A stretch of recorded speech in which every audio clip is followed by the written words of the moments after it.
Hello friends, how are you all? Hope you are doing great at various aspects of your lives. We love to read mythology fictions. Actually, since last few years, there is a rise of books in this genre, and it made some of the authors literary superstars. Actually, mythology itself has at least a part of fiction associated with it, and some authors tries to set up the stories in the modern backdrop. While Ashwin Sanghi loves to follow Dan Brown path, Amish Tripathi retells the old story in the new modern setup.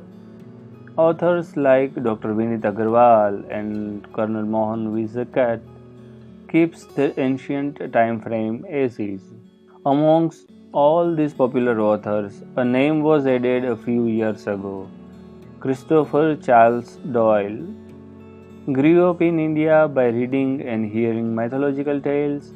He was attracted to this genre since long. His books on Mahabharata backdrop acquired the fame. Recently, he came up with a new book named Son of Bhrigu, the Pataala Prophecy, Book 1. As the name suggests, this book is going to initiate a new series. At the time of book launching, there were various promotional schemes going on. We, however, found it quite costly and decided to wait for the right time to purchase it. And there came a fantastic book deal on Amazon India where the book was available for an attractive price, and we bought it. By the way, you would like to follow us on various social networks and join our newsletters if you want to get notified for such interesting promotions as we periodically share details or links about them. Let us take a look at the cover page of the book, as it is a gateway to the fictional world explored within, and it is the first thing that is going to catch the reader's attention, and it could have heavy influence on purchase or reading decisions. The cover page of the book is quite interesting. For those who don't know, Shukra or Shukracharya, the guru of Daityas and Asuras, was the son of sage Bhrigu, and the book is referring him in the title. So you can see an illustration of a mighty yet cunning sage on the book. As it refers to the prophecy also, you can see a scripture as well. Overall, the cover page that tries to reflect the essence of the book title. The realistic illustration makes the face of Shukracharya quite realistic. Overall, we can give distinction marks for this fantastic cover page. I liked it very much.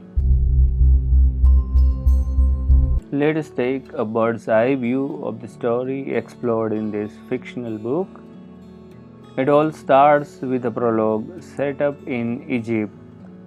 And when you refer Egypt, pyramids cannot be avoided, right? The prologue is something which has no direct connection to the story explored in this part. The main plot starts at a school in Delhi. A scholar from Allahabad University named Dhananjay Trivedi was doing the job of a history teacher in this school. It is rare to find scholars who perform remarkably well in their studies doing the job of a teacher in a primary school. Teaching is his passion. Actually, teaching is an art. It is not all about mugging up the stuff from the book or from other sources and vomit it in front of the class. He mastered the art of teaching. He was a history teacher and he made his subjects so interesting that the students started being his fans. He was fondly called as DJ Sir by some of them. One day, a person who identified himself as Vishwaraj seeked for an audience with him at his home. Later, Dhananjay was found dead under the mysterious circumstances. It is kind of an exception in the field of medicines where someone was found dead in such a strange way. His absence from the school made many of the students heartbroken. His replacement teacher made the things even worse for them. Arjun Singh is one such student. He and his childhood friend Maya were almost inseparable and shared a healthy companionship since they were infants. Actually, Mrs. Pramila Singh, Arjun's mother, Mr. Virendra Singh, Arjun's father, Arjun's uncle, and Mr. Naresh Upadhyay, Maya's father, are all good friends and they shared same relationship with late Dhananjay Trivedi also. And they shared same relationship with late Dhananjay Trivedi also.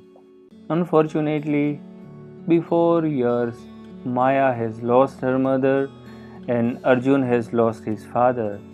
Since then, the group was living in a way that they can took care of each other.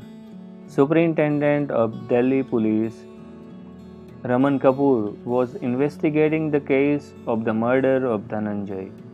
Eventually, things started getting mysterious, and along with the SP, we also see many layers of the story unfolding, making it even more mysterious.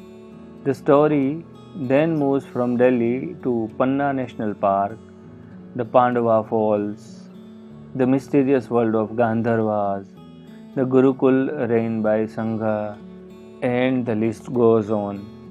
Well, it will be more interesting if you read it yourself rather than talking much about it here. Here are my thoughts about this book. This book is a fantastic thriller. If you are an avid reader and if you have explored so many popular books, then you can find many things in this book that can give you deja vu feelings for sure. In fact, you can draw parallels with Harry Potter series while reading this book, both in incidents and dialogues.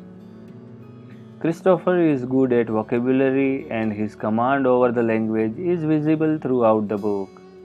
He tried to keep the language as simple as possible. However, there are some parts where it is necessary to use something exceptional. The author has done a large amount of research and read many reference books and other material. He acknowledges the same in the book as well. In fact, he mentions various incidents where he took liberty and portrayed them in his own way. The author portrayed the lives of kids and school quite well. It is rare to see such stuff explored so nicely in thrillers. Here is one school or study related line from the book that is simple yet effective. It was one of the reasons he loved school so much. The teachers made all the difference. It is very true. In fact, the entire track of how the replacement teacher in place of Dhananjay changes the perspective for many students is visible in the book, is explored in the book. And how a good teacher is different, and in what aspects, than an average teacher who seeks his or her work just as a paying job is portrayed so well that despite it is just a small segment of the book, but I found it interesting and worth mention. Author is good at satirical punches as well. For example, this was Delhi, the dust capital of the world. I like the reality reflected in the following lines. And sadly, we have found that those who do not have the powers are almost always those who are not interested in making the effort to acquire them, be it a political scenario or a social one. We see this being happened around us. Some people love the comfortable life and thus want to remain being a part of the crowd. Why bother? Well, the book tries to come up with an answer as well. It is better to serve humanity and fulfill our destinies by remaining unobserved and unknown. The author has explored the theory of karma and fate without getting much of melodramatic. Sometimes, or rather we say most of the times, simplicity is the key. It is our actions in this life that determine what we will achieve in the life itself. This is the law of karma. Nothing in this world happens by chance. There is no such thing as luck, only karma. You create your luck by your own actions, both in this life and your previous life. Don't forget, predictions are accurate only at the time that they are made. Even they can change over time, depending on the actions of the people involved. That is the law of karma. There is a segment where one of the protagonists is being trained for battle, especially sword fighting. I found the following line interesting in this arena.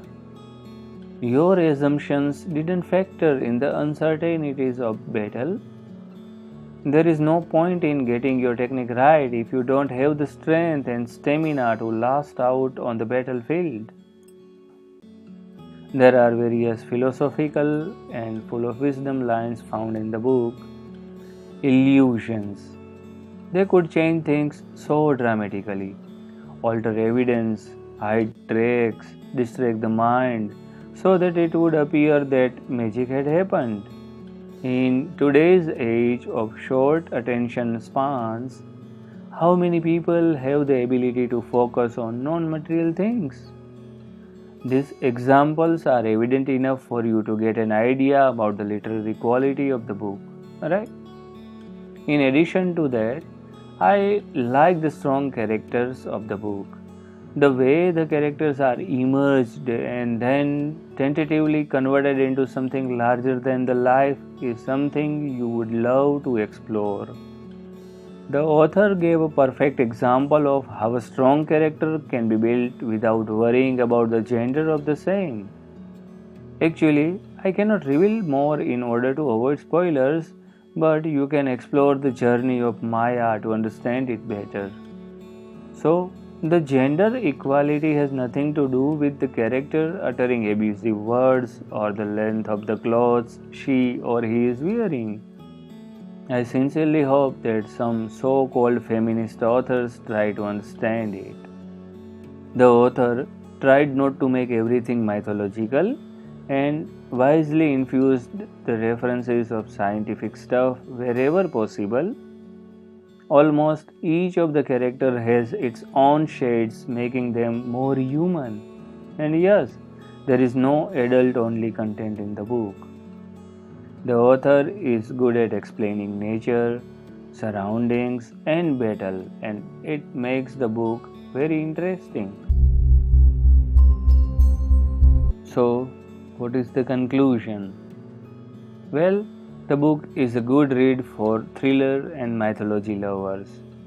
Readers find parallels with many book series like Harry Potter book series by J.K. Rowling and some of the books by Dan Brown, but that doesn't mean that there is nothing unique there in the book. You may buy it during a promotion and you will surely enjoy it.